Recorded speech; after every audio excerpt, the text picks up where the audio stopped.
This is part 2. By the way, guys, you have missed a U-turn. Just saying. Okay. Okay, so part 2. So we're going back to Misty. Inside the head of blonde curls, hope wrestled with despair in an unending war. Moments like this one, it felt like a fight to the death. The child clutched her knees against her chest as she hunched over, praying so hard she could change this. It was a childish dream, and it was the thing she clung to. I pray tomorrow will be different. I pray he dies in a car accident when he's drunk. I pray that when I'm old enough I will earn enough money to get us away from here, because it's like a prison here. But she had been older. But had she been older, she would have known that it wasn't really like prison at all, for even in prison there were rules against bullying, against fighting, and there were 3 meals a day. She jumped out of her skin as she heard something smash and then a slap, and then footsteps. He's coming. She scrambled up the stairs out of his line of vision and watched as he strode through the lounge door into the hall, hating his face, hating him. She watched, silent and still, as he yanked on his coat, angry that his leaving for the pub had been delayed by the need to discipline his wife, a burdensome chore that he must undertake to keep her in line. He slammed the front door behind him and disappeared down the path to the heap of a car that only served to facilitate his consumption of alcohol and ate up more of the precious money that was needed for food. She held her breath until she heard the car wheeze and start up, and then he drove off. A second later, she scampered down the stairs and threw herself through the lounge door into the kitchen, hearing the quiet weeping that made her want to weep herself. Any fleeting relief she had felt that the perpetrator of the storm had gone, didn't she already know the aftermath was the different kind of ordeal altogether? She paused in horror, hands and knees, across the horrid linoleum floor to her mother's, tears already sliding down her cheeks. What she saw, no matter how often she saw it, always shook her to her core. Why can't I stop this? I think I'm going to break, just like that pretty blue vase Mum loved so much. The vase that had been smashed on the same floor where her mother was now lying, both victims of the same violent temper. Mum? She gently touched the arm cradled over her head. The other was holding her ribs where she'd been thrown into the kitchen unit. She prayed nothing was broken this time. There was no money left for any treatment at the hospital.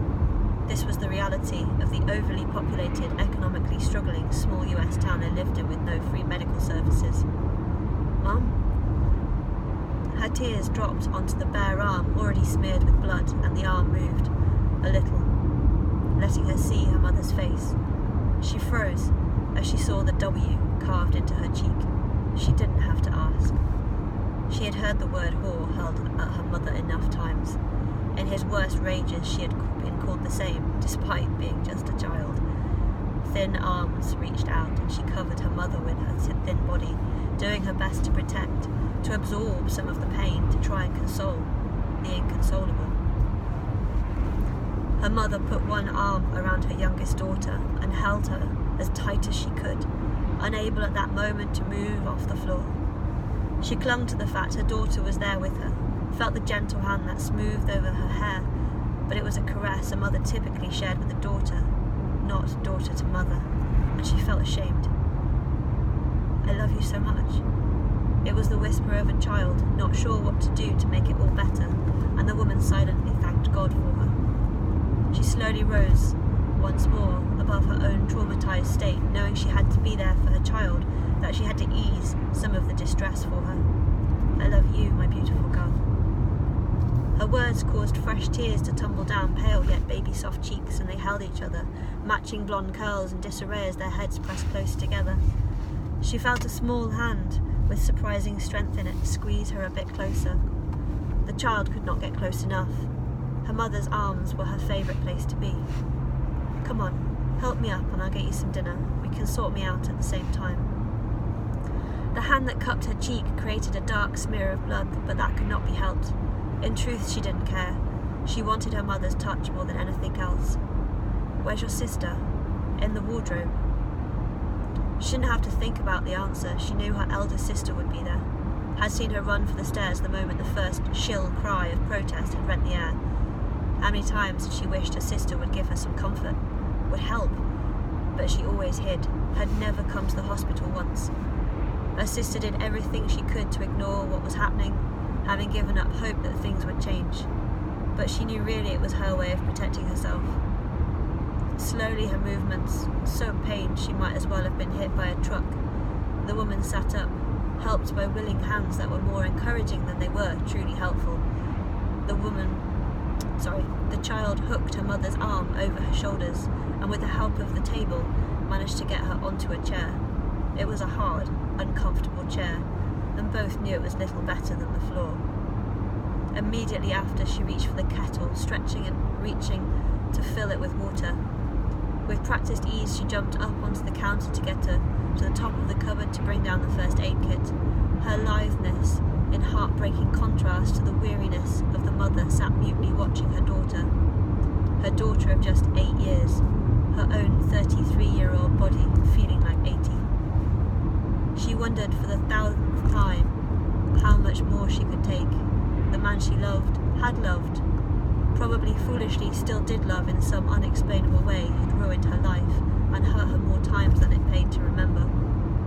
She had observed her daughter with sad, loving eyes, knowing every detail of her so well, and she was so proud of her, and yet hated that every day they shared was marred by the brutality of the drunken, spineless man she had been foolish to marry, and not found the courage to leave. She'd had such hopes, and had lost them all, never to be regained. Just like her freedom and peace of mind. And to have to watch her husband's brutal selfishness disfiguring the lives of her daughters. It was the same insoluble nightmare she had faced for the last 5 years. Or was it 6? And did it matter anymore? Her daughter started to clean the cut, making her wince with pain at the string of anaesthetic. Sting, even. Sorry, that was not string. Sting.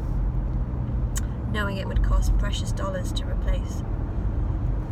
Then the fridge was opened and a box of eggs taken out.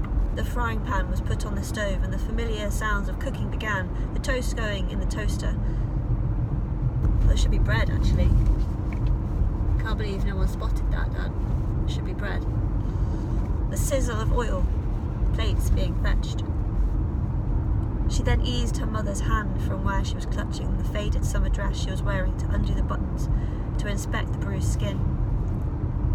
The woman gathered herself, feeling ashamed at the valiant attempt of her daughter to step in to make up for her weakness. She felt guilty watching her fetching the food, making a simple dinner. Not that she could have cooked anything different. Food was a rare and precious commodity. Dear God, I can't even manage to feed my children well enough to put meat on their bones. She would have happily got a job to earn more money, but she wasn't permitted.